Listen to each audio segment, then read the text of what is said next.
reveals God's wisdom. And the third thing is going to teach us that Christ gives us courage to endure.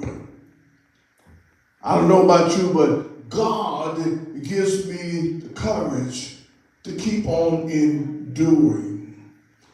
Let us walk through this text together as we see that the grace qualifies us as a servant and the church reveals God's wisdom while Christ gives us courage to endure.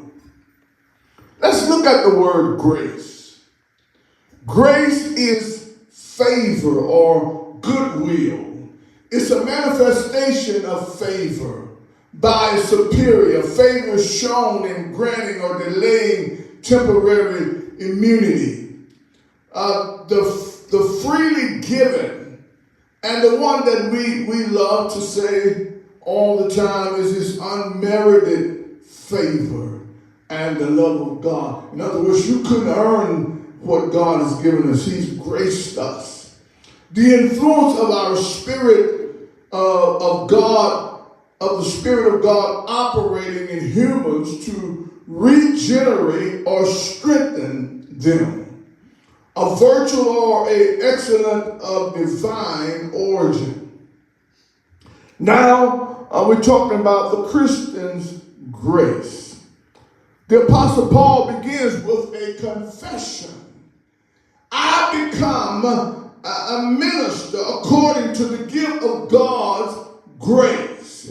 We've said God called us into the ministry. God called me into the ministry, and it was by God's grace that you were enabled to answer the call.